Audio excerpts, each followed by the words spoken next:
warm welcome to all our viewers across the globe. I am Abubakar Omondi and this is Real Time Reports, your go-to source for the latest news and in-depth analysis on the stories shaping our world. We are thrilled to have you with us for the next 25 minutes, where we'll keep you informed with timely updates, expert insights, and real-time coverage of today's most major events. Thank you for joining us from wherever you're tuning in.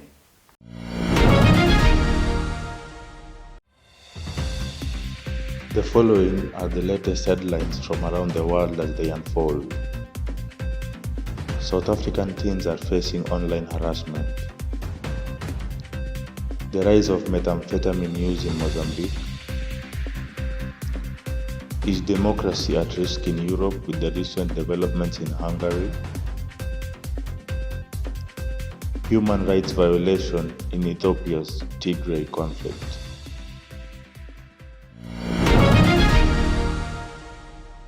South African youth organizations began sounding the alarm on the alarming rise of cyberbullying, with teens facing increasing harassment across various online platforms.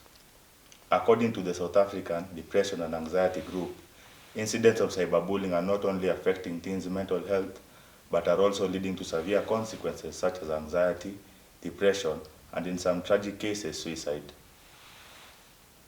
As this story develops, we want to hear from you. Share your thoughts and experiences with us through social media or join the conversation using the hashtag RealTimeReports. Our correspondent is on the ground speaking with experts and educators to gain deeper understanding on how this crisis is unfolding. Recent reports indicate that 40% of South African teenagers have experienced online harassment, ranging from cruel comments and body shaming to more severe threats and blackmail. Experts warn that these experiences are leading to increased rates of anxiety, depression, and self-harm amongst young people. As incidents of online bullying spread, communities and parents have expressed deep concern about the long-term psychological impact of victims, with tragic cases emerging where young people have taken their own lives due to relentless online abuse. South Africa. So there was a research that was done by the South African Depression and Anxiety Group, and they actually discovered that 56% of the teenagers have actually reported that they've experienced cyberbullying. Out of the 56%, 45 actually reported that they actually self-harmed themselves or tried to commit suicide. 45 out of the 56. Then remember, there is also the possibility of between girls and boys who is more susceptible to cyberbullying. We realized from the study that one girl out of every 4 actually gets to experience, and the women have a 25% higher increase to experiencing cyberbullying compared to the boys. So one thing in terms of just measures to curb cyberbullying, first of all, would be just developing strategies in terms of, do we understand, do we even have a legal framework when it comes to issues of cyberbullying? Do we have a law that is specific in terms of describing this is cyberbullying, this is what is required in terms of evidence, this is what is required in terms of penalty?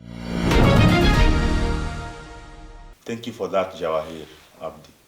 Cyberbullying is becoming a significant issue for South African teens. From what you have gathered in the field, how are schools and communities responding to this rising concern? Well, thank you, Abubakar. What we're seeing on the ground is a growing awareness of the severity of cyberbullying amongst the South African teens, particularly in urban schools. Many institutions are now beginning to take proactive steps. Some have introduced digital citizenship programs aimed at teaching learners how to engage responsibly online, while others are even working closely with parents and mental health professionals to provide support when incidents occur. Now, however, the response is still uneven. In under-resourced schools, there is often a lack of access to technology, training, or even the basic internet safety awareness. Educators told me they are doing what they can, but without national policy backing and sustained support, the fight against cyberbullying remains a tough one. Communities are stepping in where possible, but it is clear that a broader, coordinated effort is still needed. Thank you for that report, Jawahir Abdi. It is clear this is an ongoing battle, and we will continue to keep you updated on the situation. Stay tuned. As we continue to follow the story of cyberbullying among South African teens, we are joined by Dr. Roslyn Olumbe, a child expert and a lecturer at Daystar University. Welcome, Dr. Roslyn. In your professional opinion, what do you believe is contributing most to the increase in online harassment among teens?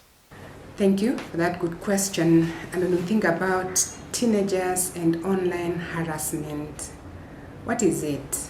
I'll start with the very first one that I think is a big priority, the aspect of supervision. We're growing in a society where parents, guardians, caregivers are busy and really busy making ends meet. And in the process, I'll put myself in that category too, as parents and caregivers may not have sufficient time to listen to our teenagers and young people. And because of that lack of supervision, and sometimes what we do as caregivers and parents, we buy for them nice phones, laptops, iPads, whatever we can mention, and hoping that it is something that will make them fit because I have provided for them. Now, when they get these gadgets, we sometimes never check what is happening with them online. And once they are online, they start exploring spaces that either not safe for them. I know we have tools that can help protect them, but a number of parents are not aware. So first, I think the key thing I'm just talking about is supervision, the lack of supervision and what is happening. But two, because of our busy lives, sometimes then we are not there and we leave them online. Thank you so much, Dr. Roslyn Olumbe, for your valuable insights. This conversation is crucial as we look for ways to address cyberbullying, and we appreciate you sharing your expertise with us today. In Mozambique, an alarming surge in methamphetamine use has gripped the nation, particularly affecting young people in urban centers like Maputo. The rapid increase in addiction rate is not just a health issue, but a social crisis, as many young individuals are falling prey to this highly addictive drug. Remember to join the conversation and share your thoughts using the hashtag Realtime Reports. Our correspondent was on the ground speaking with experts and educators to gain a deep understanding on how this issue is unfolding. Experts warn that this could lead to widespread societal issues such as increased crime, mental health challenges, and strained public health systems. With the limited resources for addiction treatment, the government and local organizations are scrambling to find solutions. The drug is readily available and cheap, making it more accessible to the youth. This troubling development has sparked concerns among families, communities, and public officials alike. Local leaders have started to demand more support for preventive measures, along with urgent calls for awareness campaign. There are also talks of strengthening law enforcement to curtail the influx of methamphetamine into the country. I'll start by saying that the opposite of addiction is not sobriety, but rather lack of connection. And this is a quote by Gabor Mate, a senior psychologist who has been studying human behavior. And drug addiction starts when you are losing connection either from families, financially, or you have no support system. So by the time you're starting to do drugs or you're deep into drugs, the first challenge you're going to face is financial challenge, whereby you spend all your finances on the drug that you're using. The financial challenges break down into a ripple effect of it now affects your family, your immediate family. If you're married or you have a spouse, majority of the time, your family bonds end up breaking. You're going to have GBV or intimate partner violence because of the drug use. Then now it's going to come into families breaking down, orphans coming, our street children coming through. And then now you're going to be an outcast from the community. As Mozambique grapples with the growing crisis, the call for action has never been more urgent. While efforts are being made to curb the spread and provide support, many here say it is a race against time. This is not just a problem, it is a community emergency and demands a collective response from families, educators, health workers, and leaders alike. From Maputo, I am Ezra Odhiambo, reporting for Real-Time Reports.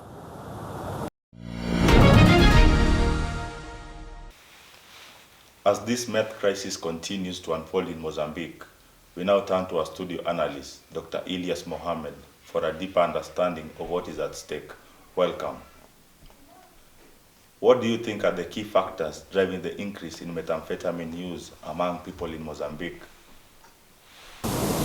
There are multiple factors that can do so, the most common one being mental health disorders and meth being used as an escape that offers a temporary relief.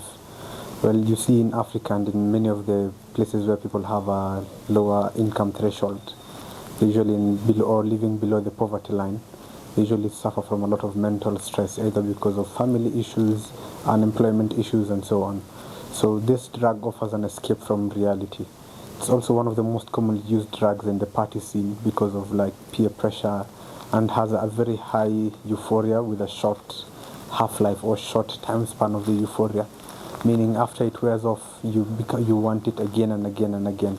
So some things like law enforcement agencies as well, whereby they are able to control the entry of the drug. Say, for example, in Africa, the transit point for methamphetamine is Mozambique, and from there it can easily spread down to South Africa and up into Eastern Central Africa, because it has a very high coast, a very long coastal line, and regulating the entry of this drug in our countries such as this Mozambique is harder compared to other countries that are landlocked and so on. So law enforcement agencies that is how it contributes to the use. It can easily be trafficked, very addictive, and it's cheap.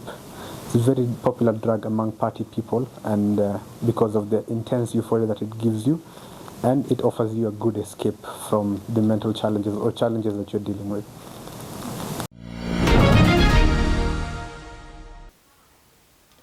Thank you to you, our analysts, for shedding light on this critical issue. As Mozambique faces this growing crisis, both immediate and long-term actions will be necessary to protect the nation's youth and secure a healthier future.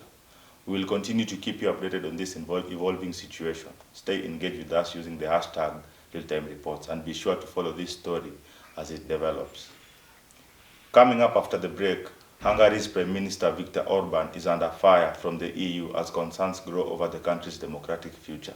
Is the rise of authoritarianism threatening Europe's stability? We will break down how Orban's crackdown on media freedom and judicial independence is raising alarms across the continent. Stay tuned.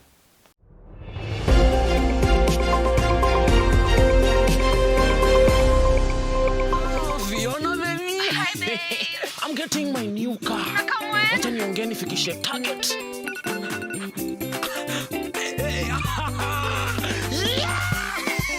Smartika the 5X bonus. Win 50 cars in 50 days. Fikisha your 5X target. Get 500% bonus and a chance to win.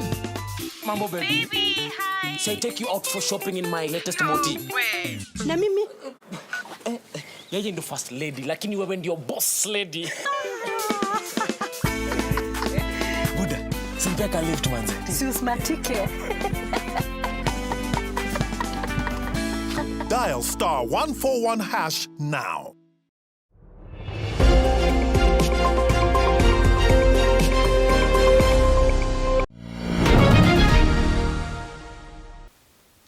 Welcome back, and thanks for staying with us. We now turn to a developing story out of Hungary, where Prime Minister Viktor Orban is facing mounting criticism from the European Union.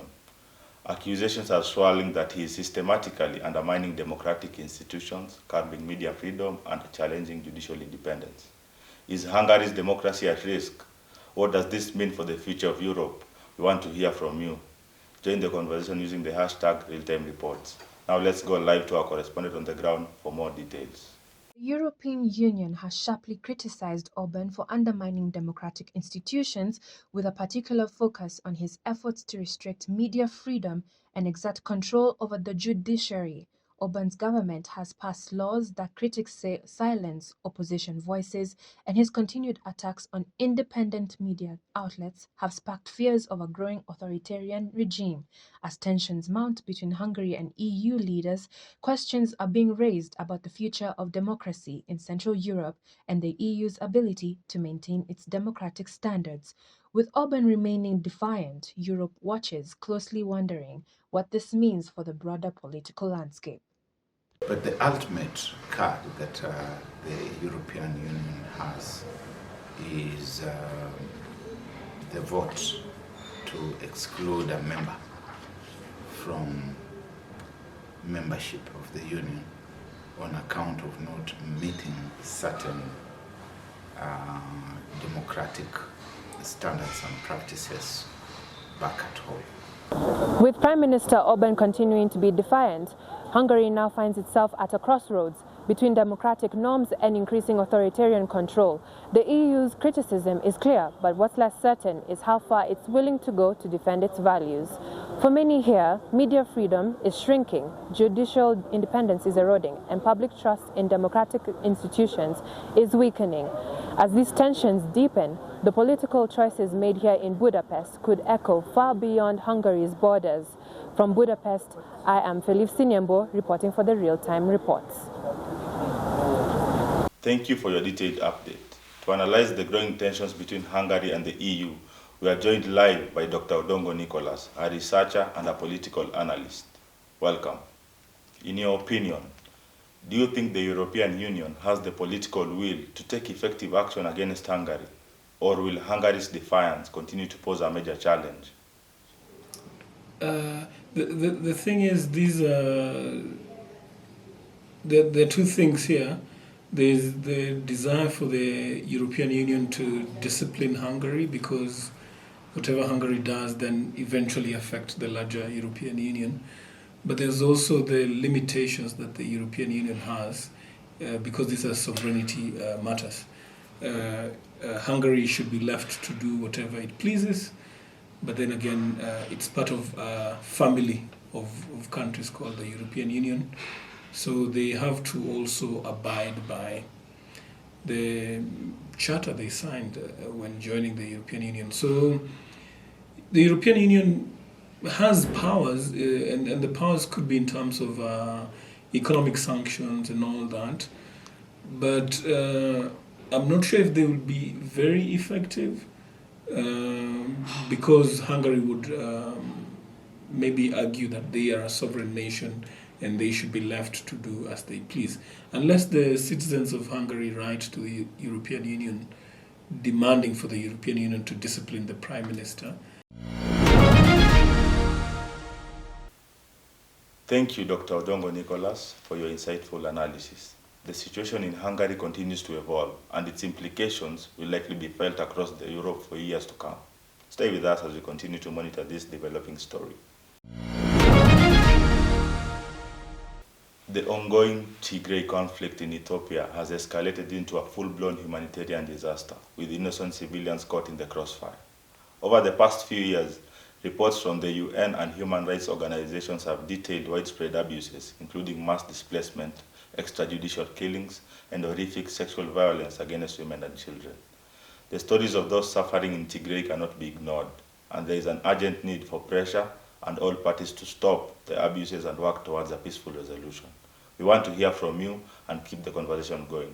Join us on social media by using the hashtag Realtime Reports to share updates, raise awareness, and demand action for the victims of this devastating conflict. Now let us go live to our correspondent on the ground in Tigray for the latest updates. The situation on the ground is dire, with millions of people forced to flee their homes in search of safety. Over 2 million people have been displaced within Ethiopia, and thousands more have crossed borders into neighboring countries. In addition to the threat of violence, these displaced individuals face severe shortages of food, clean water, and medical care, exacerbating an already dire humanitarian crisis. The international response has been mixed, with pressure mounting on the Ethiopian government and the warring factions to end the violence and allow humanitarian aid to reach those in need. However, the path to peace remains unclear, as the conflict shows no signs of de-escalating. I think one of the things that the African Union, among other international actors, can do, first of all, is they have the power to bring the parties on board, to have them discuss, negotiate, come up with a way forward. So one of the things they can do is actually bring the parties together, to bring them to a negotiation table, for them to see what is the way forward and how best can we have both parties feel represented. Then the second thing we can actually do is encourage independent investigations of human rights violations. Because again, sometimes because of the war situation, either the countries themselves are not able to document these cases, or the parties who are there may feel intimidated. So in terms of data, we may not necessarily have the correct data. So encouraging independent investigations of what is happening in that Tigray will be able to assist And then the last but not least is working with other international bodies, for example, the United Nations and the the Red Cross, especially in terms of responding. Humanitarian support is important. When it comes to a lot of this conflict, wars and areas and things like that, you realize that there's a lot of killing, there's a lot of wounds, things that require health service providers. So it is important for AU and among others, if it's the international, the Red Cross or the United Nations, to be able to come up and to come to such areas and give humanitarian assistance, just to be able to at least elevate some of the suffering of the residents. To understand the full scale of this crisis in Tigray, we need to unpack the broader humanitarian and political implications of the violence. What are the long-term effects on the civilian population, and how has the international community responded to these ongoing violations? We now bring in an advocate of the High Court of Kenya and professional mediator to help us navigate this critical question. Welcome, Dennis Otieno.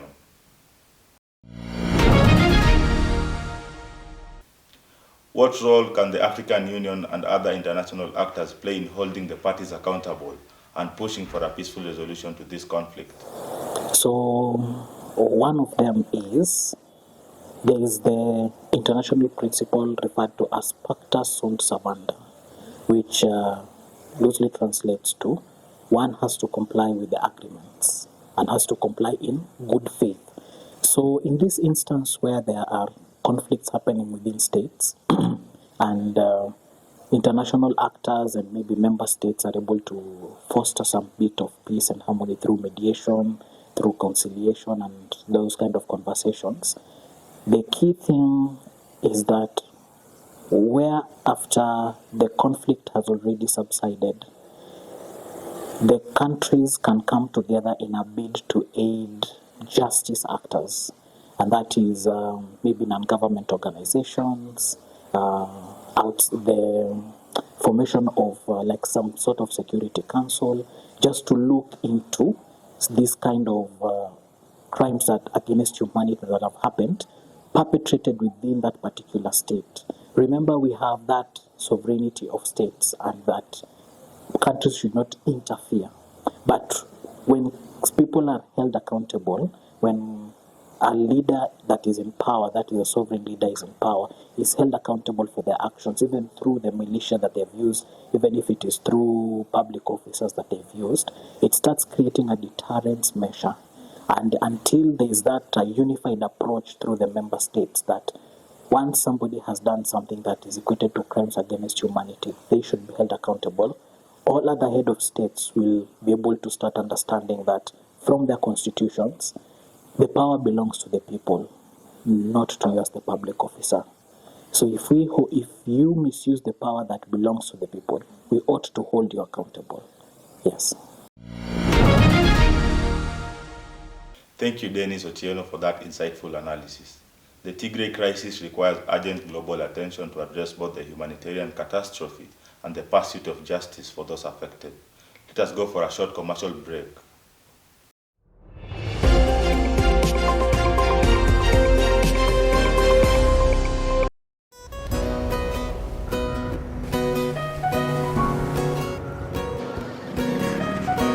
Can we understand an unspoken language? Itaweza sema habari ya asubuhi. Can it be a way to savor each moment?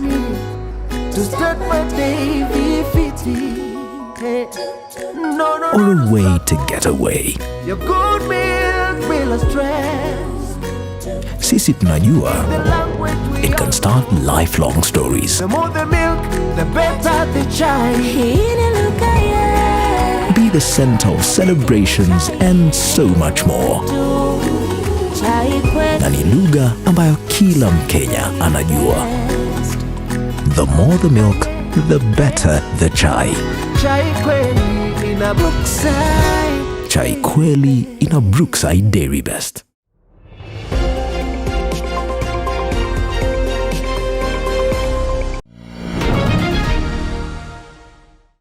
And that concludes our coverage for today. As the situation in Ethiopia continues to unfold, I will leave you with a famous quote by Martin Luther King Jr. Injustice anywhere is a threat to justice everywhere. Remember to always join the conversation on social media and share your thoughts using the hashtag #RealTimeReports.